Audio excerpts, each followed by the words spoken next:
So we're here to talk about Andrew Tate once again. And quite frankly, the research I did for this episode just makes me realize how disgusting he is. He is genuinely a horrible human being. I know most of you guys have heard about it, but those who haven't, he played Hail Hitler in a nightclub. Well, it wasn't him, it was one of his friends, but he was with them, therefore it was him as well. And when I say his friends, I'm talking about the guy I've already made a video about named Clavicular, another guy that I made a video about named Nick Fuentes.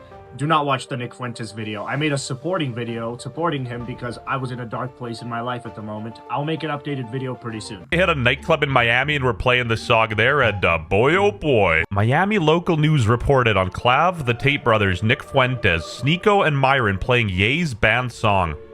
2 club employees were fired for playing the song, and almost every club in Miami has now banned them. People laughing and celebrating. Heil and Adolf. I cannot believe we're even seeing this and witnessing Miami Beach. A Miami Beach nightclub catching heat, accused of celebrating hate with a song about Do you choose to apologize? Do you, move forward with just ignorance? What do you necessarily do? I honestly don't know what I would do in this situation. Actually, I do. I wouldn't go to the fucking nightclub. I wouldn't play that song. Think about that. If my friends started playing that song, I don't have friends like that, but if they did, I would fucking leave, or I would tell them to turn it off. But this is what Andrew Tate had to say. I'm going to be very careful here because I don't want to deflect too heavily. I don't want to be blaming other people, etc. A whole bunch of songs were played that night, none of which I requested. None. I didn't play it. I didn't ask them to play it. I didn't dance. I didn't sing. I'm not here to make excuses for myself. I'm not here to say it wasn't me. And then he started to make a bunch of excuses and blamed Sneeko. I have to guess. I think Sneeko may have put the song on, who I'd met many times before. Now, I've actually mentioned Sneeko in the past. I said I like some of the things that he said about Andrew Tate in the last video I made about him. However, this is a new low for Sneeko. I do not like Sneeko anymore. Just a disclaimer out there. Andrew, you stayed at that club. You came with them to the club. And when they started playing the song, maybe you didn't sing it, but you were there. You stood there. You didn't say anything about it. That means you're part of the problem. So yes, this is your fault. You can sit here and say, I didn't turn the song on, but you didn't turn the song off. You didn't have anything to say or anything of that nature. You simply just sat there and accepted it. And then when you got backlash for it, you're over here blaming anyone but yourself. In fact, this part's very funny. Clavicular also said he didn't play it. Sneeko also said he didn't play it. Obviously, Nick Fuentes said he didn't play it, which I honestly believe Nick. Nick is not the type of person to go up to someone in a club and ask them to play a song. Nick doesn't even go to clubs. The whole stream was about him going to a club for the first time in his entire life. So honestly, I do think it was either Clav or Sneeko. However, I don't think we should just sit and point and blame, because at the end of the day, all of them were there and none of them had anything to do with stopping it. All of them were just enjoying their time. So yeah, no excuses on Andrew Tate's behalf. You know what? I can't take a piss without getting an international incident. Do you have any idea the level of stress and heat that's on your head when you are constantly going through life thinking, if I stop at this donut store and buy a donut, it's going to end up an international incident? Yeah, we live in a world now where everyone is so bored and so numb, and watching a famous, important A-list celebrity like myself martyr himself. But I'm a big person, and I'm not an internet streaming clown. I'm a genuine A-list celebrity. In fact, I've been told multiple times by many different people that I am literally the most famous man in the world. This was not a donut shop. This was not you taking a piss and starting an international incident. No, this was you playing a song worshiping Hitler at a nightclub. Yeah, maybe not you in particular, but you did nothing to stop it. You were enjoying yourself. As far as I've seen on stream, you were sitting there cheesing from ear to ear. So don't sit here and tell us that it's an international incident no matter what you do, because you're just making fucking excuses. Just sit there and admit it, that yes, I fucked up and I'm extremely sorry. Or maybe not extremely sorry, but yes, I fucked up. The thing about Andrew is that he has a lot more to lose than the rest of them. That is completely true. Not to say he's extremely famous or more successful than the rest of them. He's simply just a little bit more known. He has sponsors and everything of that nature, so him, identifying himself as part of this Nazi group is just, bad for him. Excuse me for saying too much. I'll try to tone it down a little bit. Andrew, maybe you were the most Googled person at one point in time. However, you are not an A-list celebrity. You are a I don't know, fucking Z-list celebrity? Does it go lower than that? Hopefully it does, because that's where you are.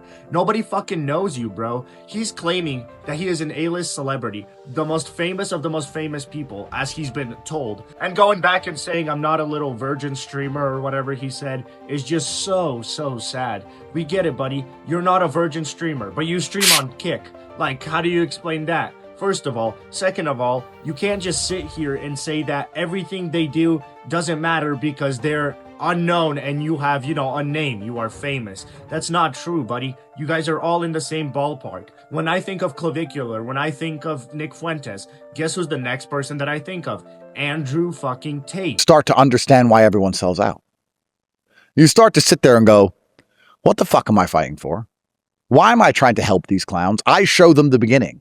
I was the one who woke the world up only 2 years ago. It was me. I went to jail for it. I suffered for it. Me, alone, by myself. I did it. Now, when I was listening to the Jack Neal podcast, speaking of which, Jack Neal is a fucking idiot.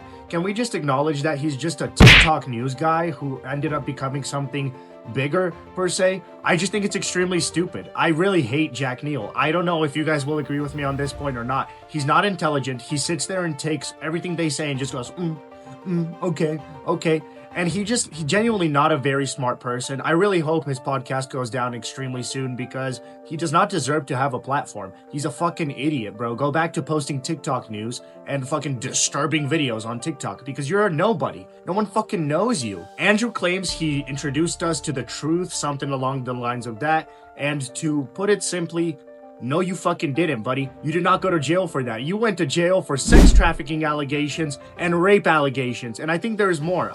You guys will see it right here. I do want you guys to get your belt and needles ready for this next part because Andrew Tate is about to make absurd amount of copium go straight into your veins. I mean, how much loyalty can I expect from a woman? Once again, I'm pragmatic. Many people, when they're in a position, because they want it to be different, they're very emotional about it. That's not me.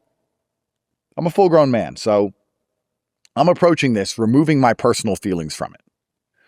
A girl is approached by federal agencies.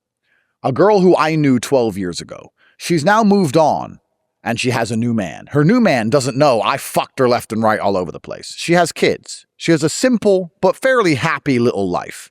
She's not even attractive anymore. She's a bit fat, smokes too many cigarettes, whatever.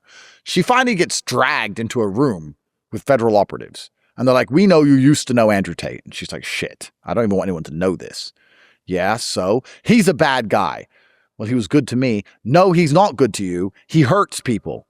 Well, he didn't hurt me. Are you defending him? Well, I'm just saying he didn't hurt me. Okay, but we need to understand who's defending him and who isn't. Well, I'm not defending him. I'm just saying he didn't hurt me. Okay, because you know there's going to be a public trial coming up. And if you're defending him, over 6 hours, they pressure this person into eventually saying, yes, he yelled at me. Assault 2009. Whatever. Give me the pen. Because Andrew's rich and famous. He doesn't give me any money. Andrew's forgotten about me. I tried to text him 100 times. He doesn't reply. I hope you did not overdose on copium right there because that was up-fucking-surd. Andrew, you are not the storyteller you think you are. You cannot just sit here and acclaim that the woman that were charging you with sex trafficking or rape or any of those allegations, I think there's probably more. I just didn't do enough of a deep dive in that specific case part. And I'll tell you, it is fucking nuts that you can sit here and lie straight to all your viewers' face and go, well, it was probably just woman being gaslit by the police to, you know, get me arrested. And sitting here and claiming all of the woman's traumas and everything of that nature that went into this just as something that they were gaslit and they don't actually believe that is so fucking crazy. Now, to be completely honest with you guys, I think Andrew Tate's career is over. I mean, he claims he's the most famous man in the world, etc. We all know that's a lie. We all know he's not going to be relevant for much longer because he did say this later in the podcast. I don't know if I have the clip. If I do, I'll play it. But he did say that eventually people that want that high from, you know, people saying offensive things or being edgy, people want more and more and more, which is why they shifted from him to Nick Fuentes. And in a few years, they'll do the same thing with Nick Fuentes. They will shift to someone a lot more radical. And yes, that's kind of a bad thing. That's a really bad thing, actually.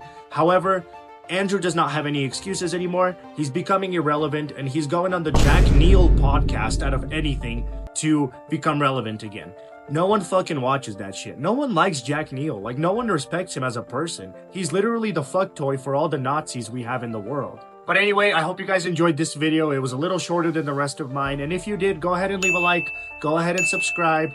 Go ahead and twerk on that subscribe button for me because, guys, I need to grow faster. I need more subscribers. And I appreciate all of you that I already obtained. Thank you all and have a good rest of your day. Peace.